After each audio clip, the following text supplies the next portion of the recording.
Hi y'all, welcome to my shop. Since I've been wood turning, I've discovered there's a number of consumables that I use in wood turning that I've discovered over the years, and sometimes from a personal aha moment that many new wood turners may never think about. Most of these are inconsequential in cost, so I think it's worthwhile for you to consider laying in a supply, because trust me, sooner or later you're going to get around to using all of these things. Now I know everybody's got a different priority, and the priority of these things is not important because it's what matters most to you. So stick around as I work down from starting with number 10 working down to number 1. Solvents. Have one of each. Have a can of every solvent because they don't go bad and they're all used for different things. If you use lacquer, obviously you're going to use lacquer thinner. If you use other finishes, and occasionally as a solvent, you might use some type of mineral spirits. I use this to dilute my favorite Minwax antique oil finish, but I use it for other things as well. Denatured alcohol, you're going to use that for shellac. You can also use it for if you're using a dye. Again, it's another good cleaning solvent. Some solvents work for some things and not for others. And then lastly, there's acetone, which is great for cleaning up CA glue, for dissolving CA glue on tops. And again, it's a great solvent for cleaning some things that other solvents won't work. This next tip I got from my buddy Sam Angelo, the Wyoming wood turner, and that's pipettes. These are little squeeze tubes, and they are great for transferring small amounts of liquid from one container to another. This is handy if you're using any type of dye. It's handy if you're trying to use small amounts of solvent for any number of things. These are very inexpensive, and once you get in a supply, it'll probably last you the rest of your life. The next item on the list is anti-seize compound. You can get this off Amazon, you can get it from Walmart, you can get it from automotive shops. This is a 1-ounce tube. If you store it properly, it'll probably last the rest of your life. I keep it in a plastic bag. It's got petroleum distillates, and for some reason it seems to leak. Here's what you're going to use this for. You're going to use this anytime you're going to change out your jaws, and it's a good idea to clean those out periodically because they can get lots of gunk in them. It can work their way down in there. It can have resins on the sawdust. Some people will remount these things, and there's crud in there that'll cause this stuff to seize. So if you'll put just a tiny little bit, and I mean just a dab, and you can probably get, several of these done, and you just rub it in just a tiny little bit.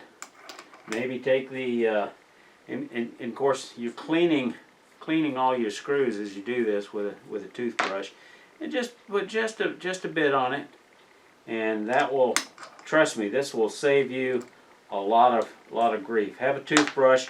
Sometimes you may need a little toothpick to clean out some of the dust in order to be able to use your Allen wrench and like I say, a little Q-tip to use this stuff. Double stick wood turner's tape. This is very powerful stuff. I don't use it a lot, but when I use it, it's extremely handy for certain chucking operations. You can actually put this stuff on a faceplate and put flat blanks on here. I've known people to do this for even platters. It's thick. I like to use spec tape. I got this Woodcraft, but it's also available on Amazon. It's got a cloth back. This is not your double-sided carpet tape. Works great on glue blocks. This is great stuff. I've got a link to a video on double stick wood turner's tape if you want to learn more about it. Next on the list is craft sticks, what we used to call popsicle sticks. There's the old familiar popsicle stick size. Then there's a larger size like this. You can use these for small stirs. You can put a little glue on them and cut out pieces of sandpaper, make sanding sticks. You can use it for applying glues, especially something like epoxy. If you need something smaller, just cut it down with a knife. Use it for small spacers. You lay in a supply of large and small, and they'll be there when you need it. You can get these probably at Walmart, possibly the dollar store, and of course Amazon. Please check out my Amazon shop, the link here or as contained in the show notes. As an Amazon associate, I earn from qualifying purchases from my Amazon shop. Next on the countdown list, bamboo skewers. Man, I tell you what, these have saved my life a lot of times. Very, very handy. They come in basically two sizes, small and large. The larger ones are about an eighth of an inch. The smaller ones are about 3/32 of an inch. I use these. Heck, I've been known to use them as a toothpick when I have to clean out, as I mentioned before, on one of these screws. I use them for applying glue. I've used them sometimes as stir rods. I've used them for drilling holes when I'm joining two small pieces together as a little reinforcement dowel. They're just very handy. You can use them for perches on little birdhouse ornaments. Just very, very handy. Get both sizes. You can get them at Walmart. You can probably get them at the dollar store. You can get them at Amazon. Acid flux brushes. I tend to get these from Harbor Freight, but I don't have to buy them very often because they seem to last forever. Some of them are horsehair, some of them are boar hair. I'm not sure if it makes any difference. They're used for flux, whatever flux is. I guess use it on a flux capacitor. But what I use it for glue. I use it just as a tiny paintbrush to put finish in difficult areas. If it's carpenter's glue, I wash it out, let it dry, and I use it over again. What I found that works for me is trimming it back just a little bit so they'd be nice and even and stiff. And these things they're just very handy and cheap. Did I say they were cheap? I got them from Harbor Freight. All right. Very important consumable is glue, and there's different types. This is one you may or may not want to lay in a supply until you actually need it, because there is a shelf life for all of them. Let's start off with wood glue. There's different types of wood glue. The thing about wood glue is it's stronger than wood. They're easy soap and water cleanup of your hands. Really good stuff. I use this when I want a really strong hold that's going to withstand the test of time. For example, putting handles on coffee scoops or gavels. Maybe putting finials together. Does take a little bit longer time to dry than, for example, CA glue. CA glue comes in different sizes, different manufacturers. I've used them all. I'm not sure I can tell a big difference. There's thin CA, there's medium CA, there's thick CA. You want to go ahead and get you some accelerator to make it dry a little bit faster. You want to make sure you've got some debonder within reach. This is it's like acetone, but probably a little better on your skin, maybe. Let's hope so.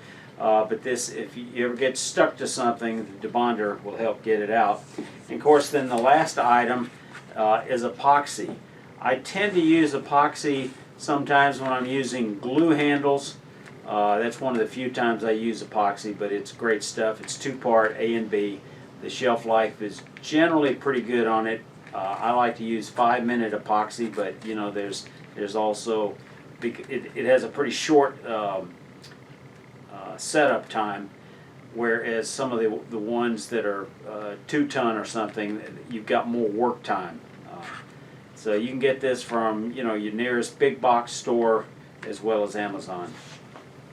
Okay, Nitrile Gloves. I don't think I ever heard of Nitrile Gloves before I got into wood turning.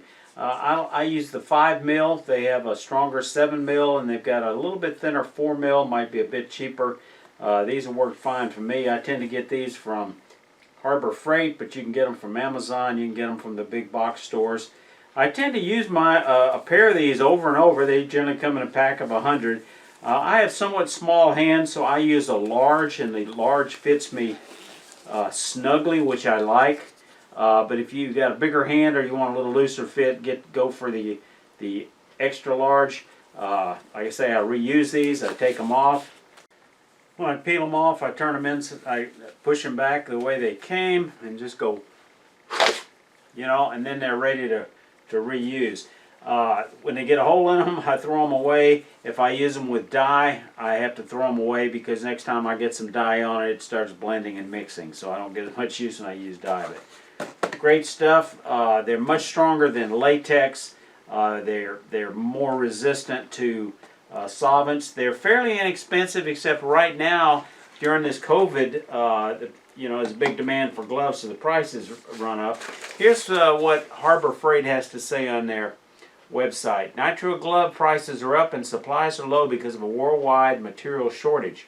Our profit margin has not changed, and you can be sure that when costs decrease, so will prices. Okay. All right, drum roll please. We're down to number 1. Sanding abrasives. It doesn't make any difference what kind of wood turning you're going to do. You're going to use what we used to call sandpaper, but now it's some type of abrasive, and it's everything from stuff you can get in rolls from Klingspor boxes, which I find very handy. It's for spindle work. I should go into a little more detail on this these rolls. This is from Klingspor.com. These are the leftover remnants of their production processes. They come in different grits, and you want to get a wood turner's box.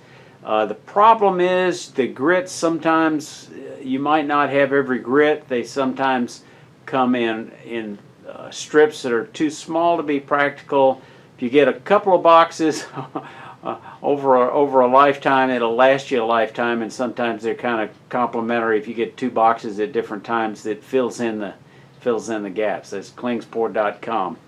I have a setup over by my lathe where I can tear off small pieces of different grits.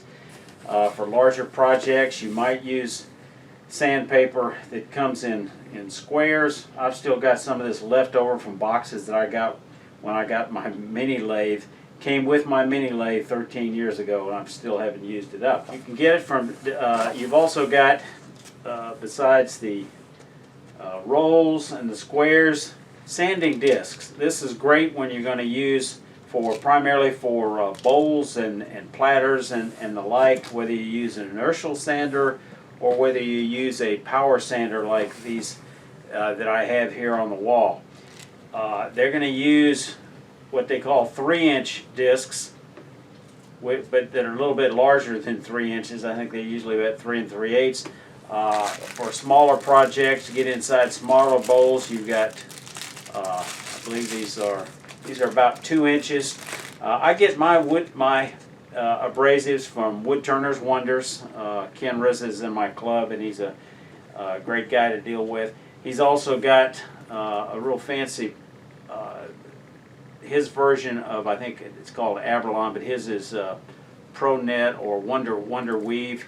Lasts a very, very long time. So there's lots of different types of abrasives, but it's very, very important. I've got a couple of videos on sanding you might want to check out.